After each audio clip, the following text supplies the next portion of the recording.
Bible సమయం గంభీర సమయం వచన పరంపర ధ్యానాంశ సమయం. బైబిల్ సమయం గంభీర సమయం దైవ సన్నిధికి అనుబంధ సమయం. బైబిల్ సమయం బైబిల్ సమయం బైబిల్ సమయం బైబిల్ సమయం. సొలొమోను సూక్తుల గ్రంథం, సామెతల గ్రంథం, సర్వలోకానికి సర్వజనులందరికీ సరళమైన గ్రంథము, సందేశమిచ్చు ఈ గ్రంథం. సొలొమోను సూక్తుల గ్రంథం, సామెతల గ్రంథం.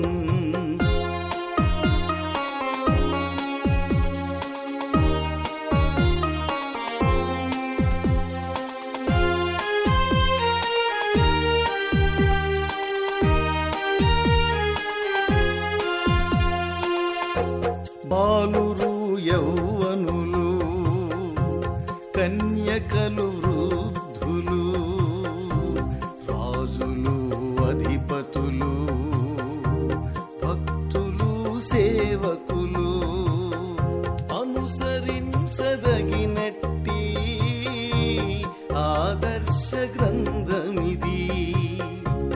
ఉపదేశమంగీకరించిన సురక్షితముగా నుందురు. కీడు వచ్చునన్న భయము లేక నెమ్మదిగా నుందురు. సొలొమోను సూక్తుల గ్రంథం, సామెతల గ్రంథం. క్రీస్తు యేసు నామాన్ని బట్టి మీ అందరికీ శుభాశీస్సులు. మన జీవితాల్లో మేలు చేసేవారి కంటే కీడు చేసేవారు ఎక్కువ మంది ఉన్నారు. కానీ మన జీవితాలు ఎల్లప్పుడూ మేలు చేసే దేవుడు ఉన్నారు అనే ఆత్మీయ సత్యాన్ని తెలుసుకోవాలి అని అంటే ఈ రక్షణ సువార్త విని రక్షణ పొందాలి. ఇంత గొప్ప అవకాశాన్ని సద్వినియోగం చేసుకొని కోట్లాది ప్రజలు ఈ రక్షణ సువార్త వినేటట్టు వారు వెళ్ళలేకపోయినా వెళ్ళేలాంటి యేసుంచల పరిచర్యను ప్రోత్సహించి బలపరిచిన మా ప్రియులు, మా ఆప్తులు, తల్లిదండ్రుల సమానులు Mr and Mrs Naveen Kumar గారు మరియు రత్నకుమారి ఆంటీ గారు, వారు హైదరాబాద్ వాస్తవ్యులు. అంకుల్ గారు నవీన్ కుమార్ అంకుల్ గారి బర్త్డే సందర్భంగా ఈ కార్యక్రమాన్ని వారు స్పాన్సర్ చేశారు. నవీన్ కుమార్ అంకుల్ గారికి, రత్నకుమారి ఆంటీ గారికి ఇచ్చిన బిడ్డలు సుష్మా గారి కొరకై, స్వప్న గారి కొరకై, జీవన్ గారి కొరకై, వారి కుటుంబాల కొరకై, వారి కుటుంబ క్షేమము, కాపుదల, వారి జీవితాలు దేవుడికి సాక్షులుగా మహిమార్థంగా వారి కుటుంబాలు ఉండేలాగున ప్రత్యేకంగా ప్రార్థించమన్నారు. వీరి కొరకే ప్రత్యేకంగా ప్రార్థిద్దాం. మహోన్నతుడా, జీవం కలిగిన మా దేవ, జీవాధిపతి, సర్వాధికారి అయిన దేవ, మా జీవితాలు మేలు చేసే దేవుడుగా ఉన్నందుకు ఎంతో వందనాలు. ఈరోజు బర్త్డే జరుపుకున్న నవీన్ కుమార్ అంకుల్ని బట్టి మీకు స్తుతులు, స్తోత్రాలు. అంకుల్ గారిని దీవించి ఆశీర్వదించండి. మంచి ఆయుష్ని, ఆరోగ్యాన్ని అంకుల్ గారికి అనుగ్రహించండి. ఆంటీ గారు రత్నకుమార్ ఆంటీ గారిని బట్టి ఎంతో వందనాలు. అమ్మగారిని కూడా మంచి ఆరోగ్యంతో దీవించి ఆశీర్వదించమని వేడుకున్నాం. వారికి ఇచ్చిన సంతానం సుష్మా గారిని బట్టి, స్వప్న గారిని బట్టి, జీవన్ గారిని బట్టి వారి కుటుంబాన్ని మీరు దీవించి ఆశీర్వదించండి. నవీన్ కుమార్ అంకుల్ గారికి, రత్నకుమార్ ఆంటీ గారికి మంచి ఆరోగ్యాన్ని అనుగ్రహించండి. అదేవిధంగా జాన్ దిలీప్ గారి ఆరోగ్యం కొరకు కూడా మేము ప్రార్థిస్తున్నాం. వారిని కూడా మీరు జ్ఞాపకం చేసుకోండి. మంచి ఆరోగ్యం వారికి అనుగ్రహించి బలపరచమని మేము వేడుకుంటున్నాం తండ్రి. అదేవిధంగా మీ ద్వారా ప్రేరేపింపబడి ఈరోజు ఈ కార్యక్రమానికి సహాయం చేసిన ఈ కుటుంబానికి, అదేవిధంగా ఈ రక్షణ సువార్త కోట్లాడి ప్రజలు విని ఒక్కాత్మైన రక్షణ పొందే అవకాశాన్ని సద్వినియోగం చేసుకున్న mister and Mrs Naveen Kumar గారు, రత్నకుమారి గారికి, అదేవిధంగా ఈ వాక్యాన్ని విని రక్షణ పొందాలని తీర్మానం తీసుకోబోతున్న బిడ్డలకి, ఈ వాక్యం వింటున్న ప్రతి బిడ్డకి మీరు ఇస్తున్న వాగ్దానం, ఆయన నీకు మేలు చేసి నీ పితరుల కంటే నిన్ను విస్తరింపజేయును. ద్వితీయోపదేశకాండం 30వ అధ్యాయం 5వ వచనం. అదేవిధంగా దేవుడు మనందరికి ఇస్తున్న ఆజ్ఞ, పరిశుద్ధమును దేవునికి అనుకూలమునైన సజీవ యాగముగా మీ శరీరములను ఆయనకి సమర్పించుకొనుడి. రోమీలకు రాసిన పత్రిక 12వ అధ్యాయం 1వ వచనం. ఈ యాజ్ఞానుసారంగా జీవించడాన్ని బట్టి మన జీవితాల్లో దేవుడు ఈ వాగ్దానం నెరవేరుస్తారన్న ఆత్మీయ సత్యాన్ని ప్రతి బిడ్డ గ్రహించే అనుభవంలోకి నడిపించి దీవించమని, అదేవిధంగా ఈ కుటుంబాన్ని నిండుగా మెండుగా దీవించి వాక్యం వింటున్న ప్రతి బిడ్డ జీవితంలో ఈ వాగ్దానం నెరవేరులాగిన దేవుడు దీవించి ఆశీర్వదించునుగాక. ఆమేన్. Good evening. Praise the lord. దేవుని నామానికి స్తోత్రం. సకాలానికి వచ్చిన మీ అందరికీ ప్రత్యేక వందనాలు. దేవుని యొక్క వాక్య ధ్యానంలోనికి వెళ్దాం. ముందుగా ప్రార్థన చేసుకుని దేవుని యొక్క వాక్యాన్ని ధ్యానం చేసుకుందాం. ప్రార్థనలో వీలున్న వారు మోకరించండి, వీలు లేని వారు ప్రార్థనలో ఏకీభవించండి. కృపా సత్య సంపూర్ణుడు అయిన మా ప్రియ పరలోకపు తండ్రి, వందనాలు, స్తోత్రాలు నాయన. మానవ రక్షణార్థం కుమారునిగా ఈ లోకానికి వచ్చారు. ఆదియందు వాక్యముండెను, వాక్యము దేవుని ఎదుండెను, ఆ వాక్యము దేవుడైండెను, ఆ వాక్యము శరీరధారి అయి కృపా సత్య సంపూర్ణునిగా ఈ లోకంలోనికి వచ్చింది నాయన. అట్టి కృపా వాక్యాన్ని బట్టి మిమ్మల్ని స్తుతిస్తున్నాం, ఆరాధిస్తున్నాం. వాక్యమైన దేవా, ఈ రాత్రి వాక్యము ద్వారా మమ్మలను దర్శించుము నాయన. మీరు దర్శించు సమయాలను మేము గ్రహించి మీ వాక్యానికి లోబడే కృప దయచేయమని అడుగుతున్నాం.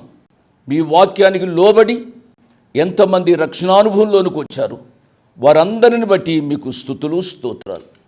రక్షింపబడిన వారు పరిశుద్ధాత్మ పూర్ణులై మీ కొరకు పరిశుద్ధమైన జీవితాన్ని జీవించటానికి సహాయపడండి నాయన. ఇంకా రక్షింపబడని ప్రియుల కొరకై ప్రార్థన చేస్తున్నాం. వారు కూడా వాక్యాన్ని వింటున్నారు నాయన.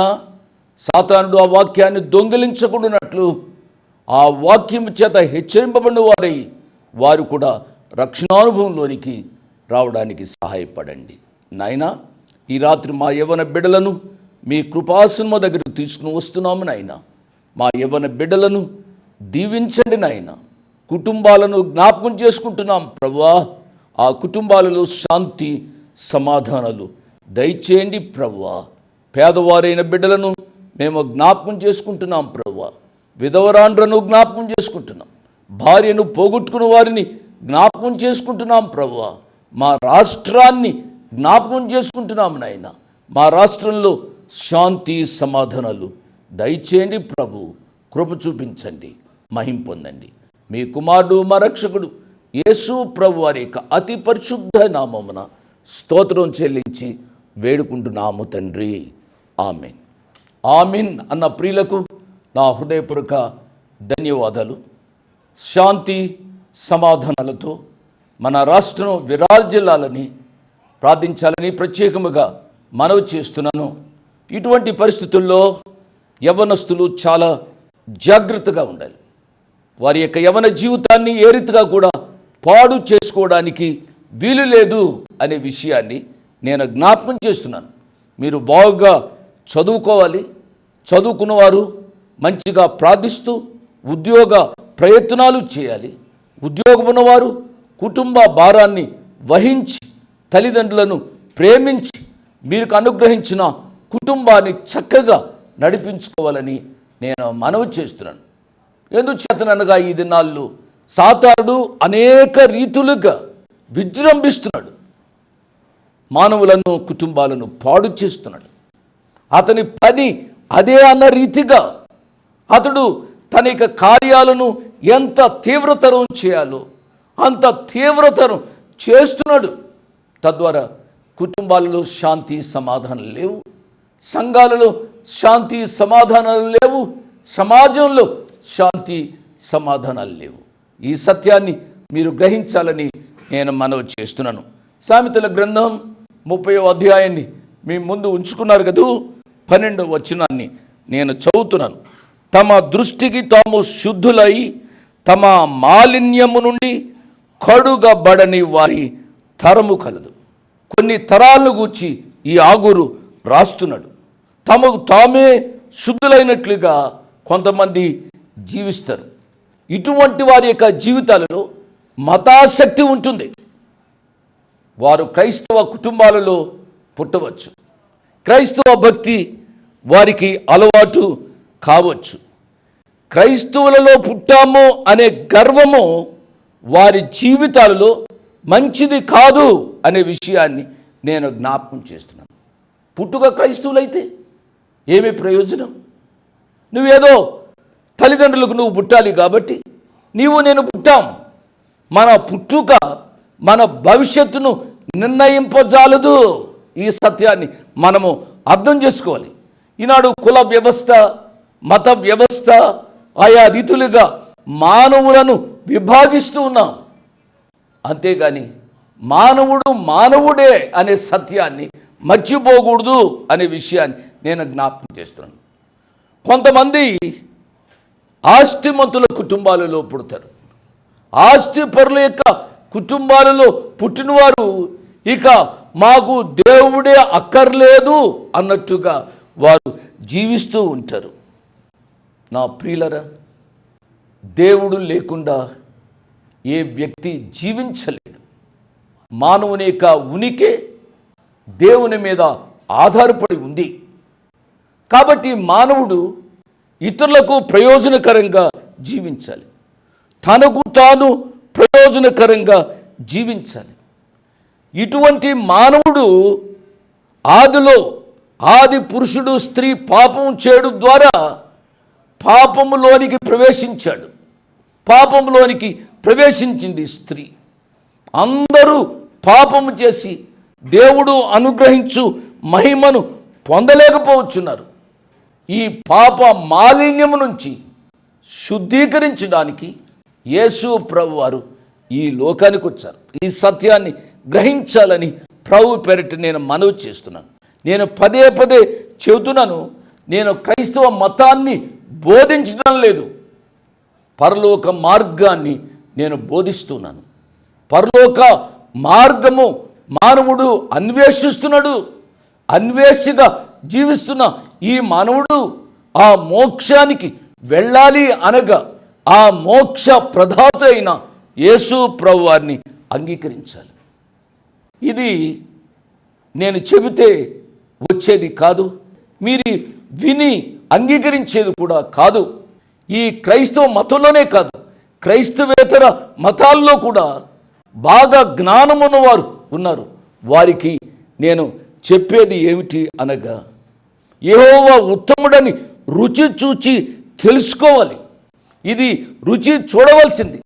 నేను రుచి చూచాను, నేను చెబుతాను. నేను చెప్పింది మీకు అంగీకారం లేకపోవచ్చు. నేను బలవంతంగా మీ మీద ఈ అంగీకారాన్ని రుద్దడం లేదు. వాక్యం వింటున్నా నా ప్రియులరా, యేసు ప్రభు వారు దేవుడనే సత్యాన్ని రుచి చూచి తెలుసుకునమని ప్రభు పేరిట నేను జ్ఞాపకం చేస్తూ ఉన్నాను. 13వ వచనం, కన్నులు నెత్తికి వచ్చిన వారి తరం కలదు, వారి కనురెప్పలు ఎంత పైకెత్తబడి ఉన్నవి. అంత ఘాటుగా రాస్తున్నాడండి ఆగూరు. కన్నులు నెత్తికి వచ్చిన తరం కలదు. కన్నులు నెత్తికొచ్చాయి అంటే వాడికి అహంకారము ఎక్కువైంది అన్నమాట. సామెతల గ్రంథం 6వ అధ్యాయంలో ఈ విషయాన్ని మనం చెప్పుకున్నాం. సామెతల గ్రంథం 6వ అధ్యాయము 16వ వచనం 2వ చరణం చూడండి. 7 ఆయనకు హేయములు, 7 ఆయనకి హేయమైన విషయాలు. అవేవనగా అహంకార దృష్టి. మొట్టమొదటిది గర్వ దృష్టి. మన యొక్క జీవితాలలో ఎన్నడూ కూడా గర్వపడవద్దని ప్రభు పేరిట మనవి చేస్తున్నాను. ఈ గర్వం వలన కన్నులు నెత్తి మీదకి వస్తాయి. కన్నులు నెత్తి మీదకి రావడం వలన ఎంత నష్టం కలుగుతుందో చూడండి. కన్నులున్న చోట ఉండాలి. కన్నులు నెత్తి మీదకి వస్తే కింద పడతావు. ఈ సత్యాన్ని నీవు మర్చిపోవద్దు అని నేను మనవి చేస్తూ ఉన్నాను. 14వ వచనం, దేశములో ఉండకుండా వారు దరిద్రులను మృంగునట్లును, మనుషులలో ఉండకుండా బీదలను నశింపచేయునట్లును, ఖడ్గము వంటి పళ్ళును, కత్తుల వంటి దవడ పళ్ళును గల వారి తరము కలదు. ఈయన ఆ తరాలను గురించి ఆయన జ్ఞాపకం చేస్తున్నాడు. ఎటువంటి తరాలు రాబోతున్నాయో, ఎటువంటి తరాలు వచ్చాయో అనే విషయాన్ని ఆయన రాస్తూ ఉన్నాడు. ఎటువంటి తరాలు రాబోతున్నాయో, ఎటువంటి తరాలు వస్తున్నాయో, ఎటువంటి తరాలలో మనము జీవిస్తున్నామో ఈ విషయాలు ఆగూరు చక్కగా వ్రాసాడు అండి. మన యొక్క జీవితాల్లో కూడా ఏ తరములో మనం జీవిస్తున్నామో ఆలోచించాలి. కీర్తనలు 3వ కీర్తనలో ఈ రీతిగా ఉంది. చూడండి, 3వ కీర్తన 7వ చరణాన్ని నేను చదువుతున్నాను. యెహోవా లెమ్ము, నా దేవా నన్ను రక్షింపము. నా శత్రువుల అందరినీ దవడ ఎముక మీద కొట్టువాడవు నీవే. దుష్టుల పళ్ళు విరగొట్టువాడు నీవే. ఖడ్గము వంటి పళ్ళు, కత్తులు వంటి దవళ్ళు గలవారి యొక్క మనుషుల యొక్క ఎముకల మీద కొట్టువాడు నీవే. దవడ ఎముక మీద కొట్టువాడు నీవే.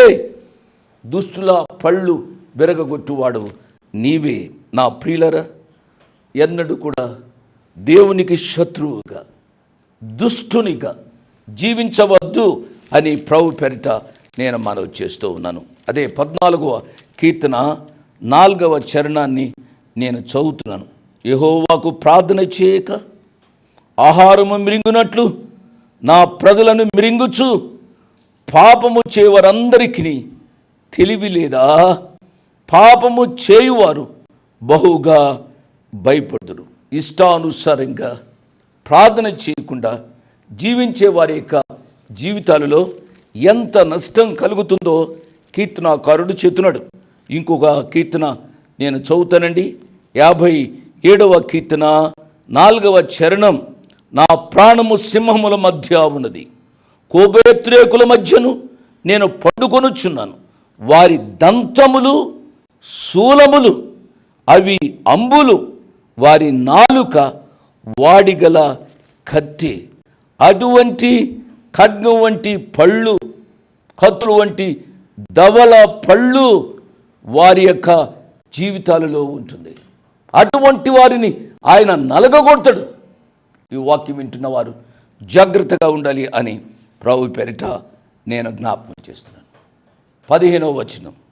జలగకు ఇమ్ము ఇమ్ము అను కూతుర్లిద్దరు కలరు, తృప్తి పడనవి 3 కలవు, చాలును అని పలకనివి 4 కలవు.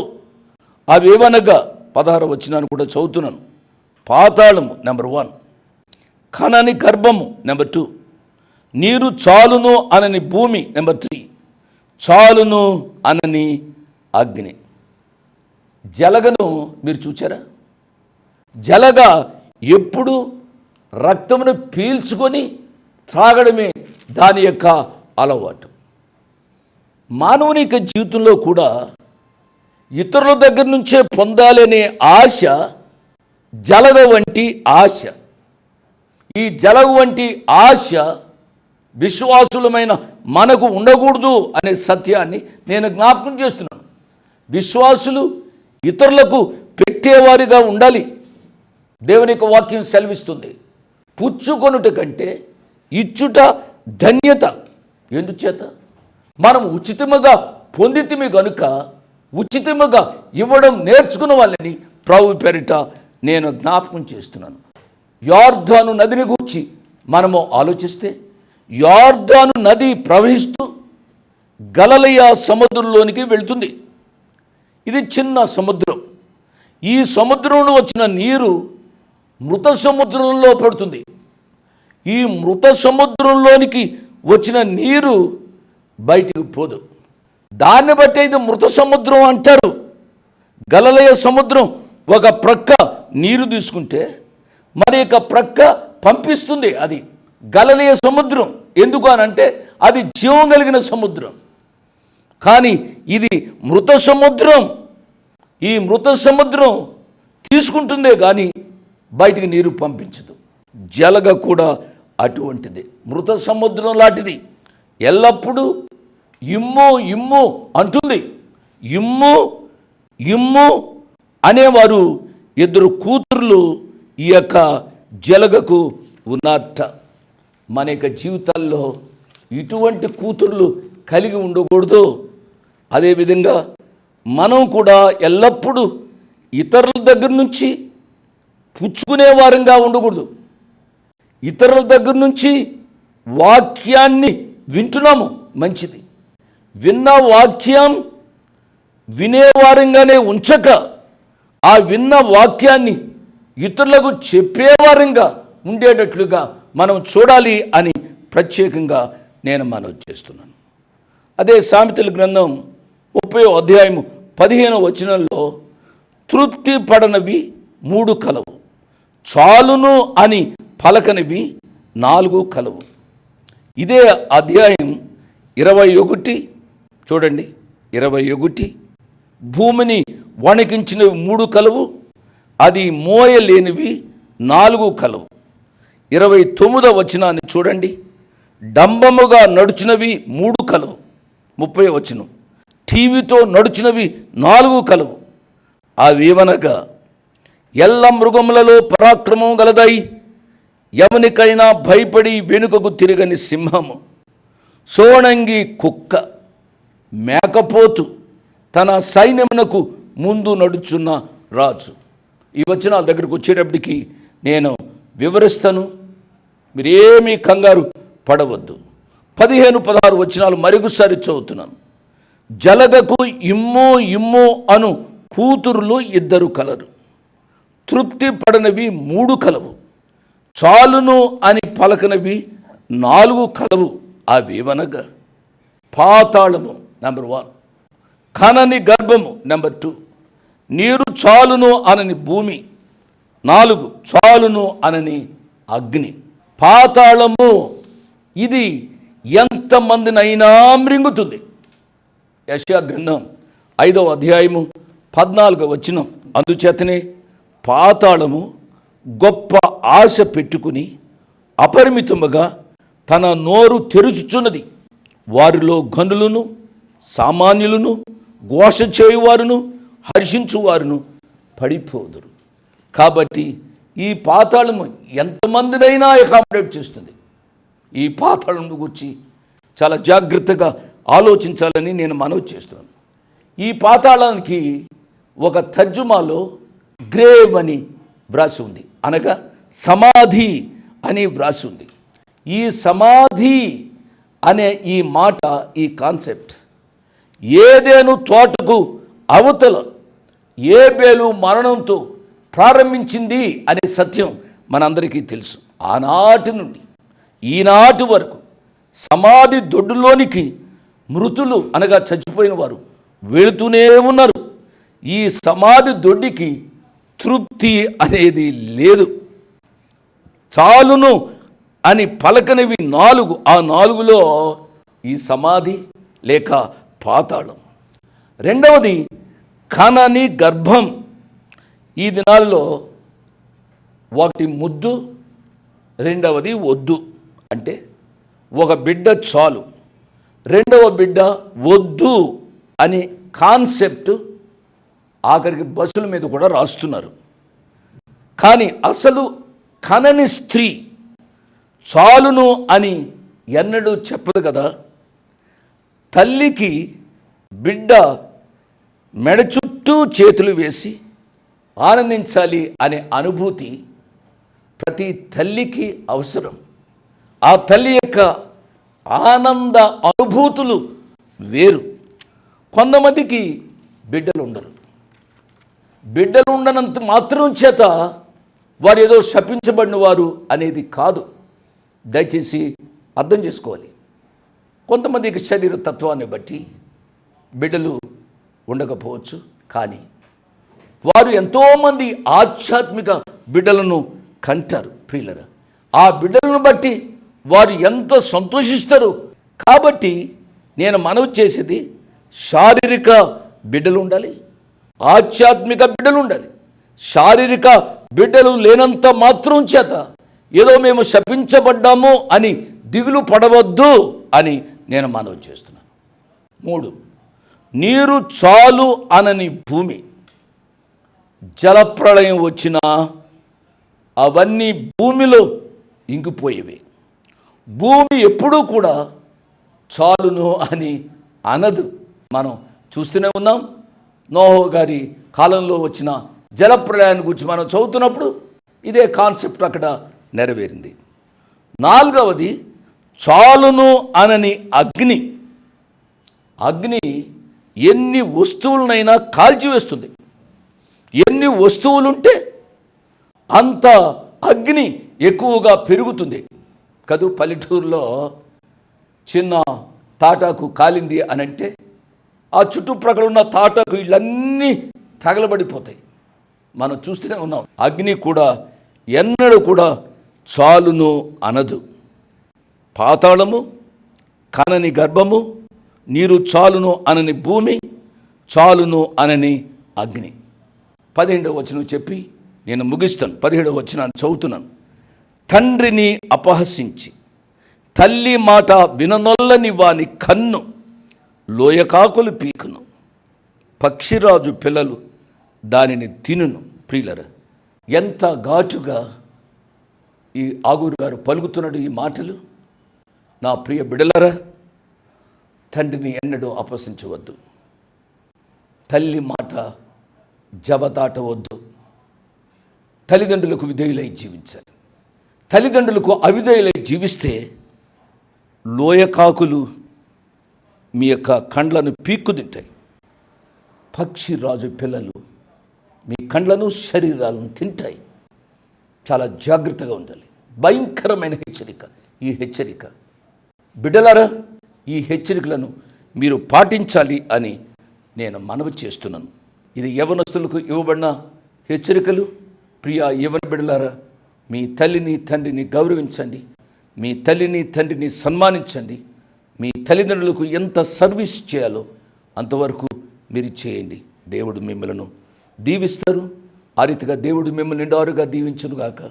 ముగింపులో ఒక మాట, ఈ యొక్క కార్యక్రమం ఇంతవరకు నిర్విఘ్నంగా సాగడానికి అనేక మంది తెలుగు ప్రజల యొక్క సహాయం, ఇంకా ఎవరైనా సహాయం చేయదలుచుకుంటూ సమయం లేక పరిస్థితులు అనుకూలించక సహాయం చేయకపోతే ఈ రాత్రి తీర్మానం చేసుకునండి.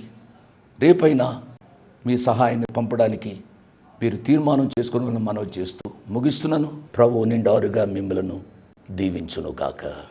ఆమేన్. Praise the lord. మీ ముందుకు రావడానికి ఒక ప్రాముఖ్యమైన కారణం, మేము ఈ టీవీ పరిచర్యని ఎందుకు ప్రారంభించాం, ప్రాముఖ్యంగా తండ్రి అయిన నాన్నగారు, కీర్తిశేషులైన నాన్నగారు జోష్ అన్నగారు ఎందుకు ప్రారంభించారు అనేది వారి మాటల్లోనే విందాం. ఈ కార్యక్రమాన్ని నిర్వహించడానికి నేను ఎంతో ధైర్యం చేశాను అనే విషయాన్ని జ్ఞాపకం చేస్తున్నాను. డబ్బుండి కార్యక్రమాన్ని ప్రారంభించలేదు.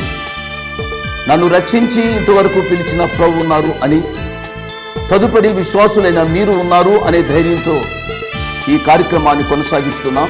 విన్నారు కదా, నాన్నగారు ఏ ధైర్యమైతే వారు చేసి టీవీ కార్యక్రమాలని ప్రారంభించారు. మన రక్షకుడైన యేసు ఉన్నారని, విశ్వాసులైన మీరు ఉన్నారనే ధైర్యంతోనే ఈ టీవీ కార్యక్రమాలని మేము కొనసాగిస్తున్నాం గత సంవత్సరాలుగా. ఇక ముందు కూడా మేము కొనసాగించాలి అని అంటే మీలో విశ్వాసులైన మీరు, ప్రేరేపింపబడ్డ వారు మీరు, వచనం వెంబడి వచ్చిన ధ్యానాలు జోషన్న గారివి, పాయింట్ వైజ్ ధ్యానాలు జాన్ స్పర్జన్ గారివి, హీరోస్ ఆఫ్ ది బైబిల్ అనే సిరీస్ ధ్యానాలు భక్త్ సింగ్ నావి కొనసాగేటట్టు మీరు ప్రేరేపింపబడితే, మీరు సహాయం చేసి మీరు నేరుగా నాతోని మాట్లాడవచ్చు. నాతో మాట్లాడి మాకు సహాయం చేయాలనేది నా మనవి. కాబట్టి మీరందరూ ఏ భారమైతే, సేవా భారమైతే నాన్నగారు గత 40 సంవత్సరాలుగా ముందుకు కొనసాగించారు, ఇప్పుడు యవనస్తులమైన మా అన్నగారు జాన్ స్పర్జన్ గారు మాపై ఉంది.